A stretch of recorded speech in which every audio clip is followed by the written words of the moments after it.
Hey ratbags, it's Jade, welcome to a news video. Today taking a look at Sons of the Forest, brand new gameplay, so many new features, all courtesy of IGN. So we'll leave the link to their video as we discuss and take a look at some of it. Obviously I want to cover this, I want to see and talk about some of the stuff shown. It is a bit grey covering another channel or another creator's content, but IGN are a pretty big company and hopefully they don't mind me giving my impressions. And that's what we're going to go over a lot in this video as well. Me talking about what I think about what's been shown off. I'm really hoping we get some generic B-roll footage released soon, maybe on End Night's channel, just something that other creators can also get behind as well, because it does help. Anyhow, so much exciting stuff. The Sons of the Forest is, my gosh, shaping up to be something really truly spectacular with stuff we've never seen so advanced in a survival game, maybe even any game. The big takeaway from this video was talking about Kelvin, one of the brand new NPCs that you'll be able to command using a notebook. He'll go and gather resources for you, logs, twigs, whatever it is, and be a companion by your side, and he's one of the many NPCs that you may encounter in the game. You'll have to treat him kindly. If you don't, he's got a chance of pretty much downing tools and not getting much use out of him until you start treating him with a bit more respect.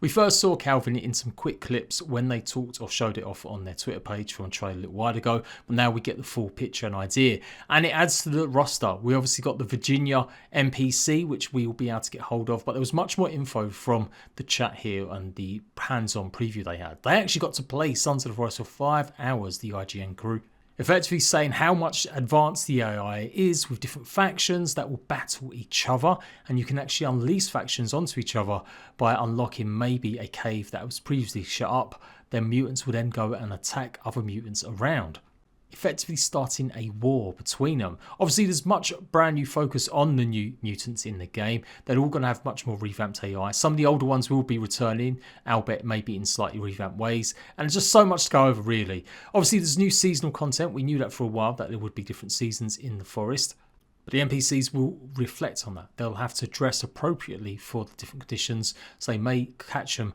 actually get into new gear during the winter months. When it comes to Virginia, she's a bit more skittish. You won't be able to necessarily have her by your side at first until you get to know her, until you get her to gain her trust. So no, she won't be dual wielding a pistol and a shotgun straight away. You're going to have to actually put some work in, as opposed to Kelvin, who's kind of a bit like a dumb puppy dog.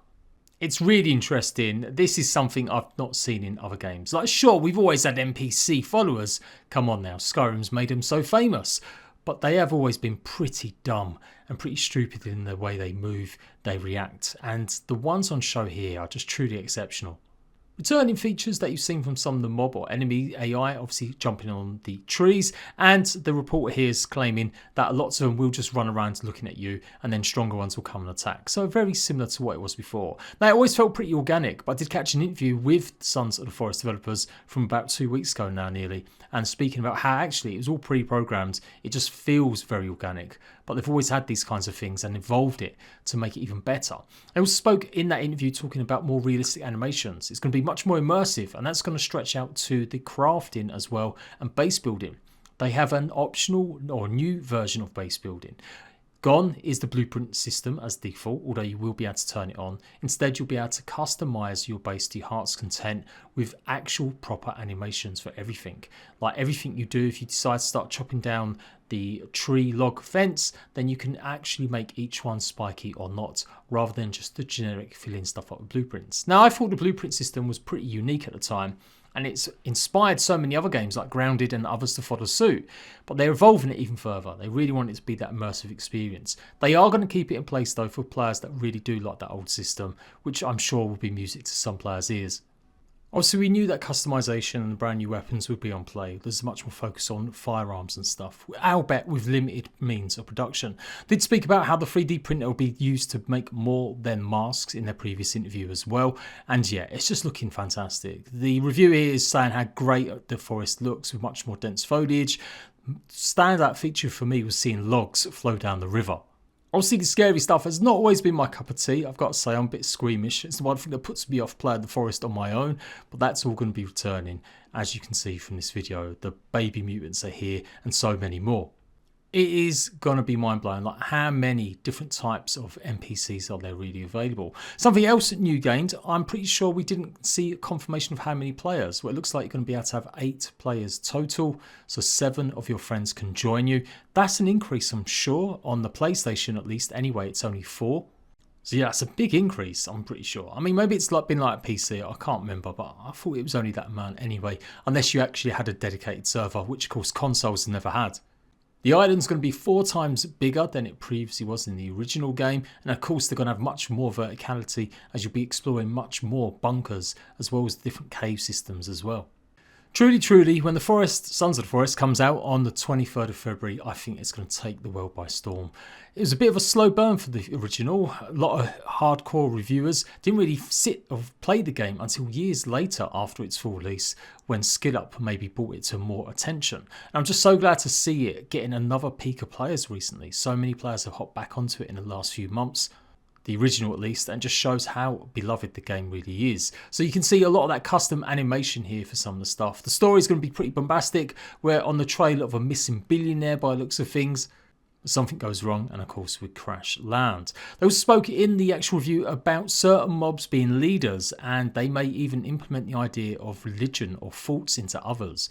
So effectively, maybe kill the leaders and you make the rest of them maybe easier to, I guess, handle. And as usual, you can scare some away by doing certain actions, or maybe you have to just deal with them attacking your base mischievously when your back is turned. I'm going to be diving back into the forest. I think it's about time I finish it off and hopefully get a real good sense of the game again. Because it's been a while since I played it properly, other than a few episodes with my friend Raz last year. But it absolutely looks amazing. The animation, the attention to detail is there. End Night have really been reclusive, and I've commented and said this before. I feel like they should do a bit more with their community, but they really don't want to be in it for the fame, as it were. They're here to make a great game, and it's good to see developers not wanting to be uber Todd Howards. I watched Farket's video recently talking about this, and yeah, he got a chance to go over to Vancouver and actually play the game himself, although he was bound by a lot of stuff to do with the NDA. So I'm keen to see what the Master of the Forest has to say now. Hopefully he's allowed to say a bit more, since IGN have.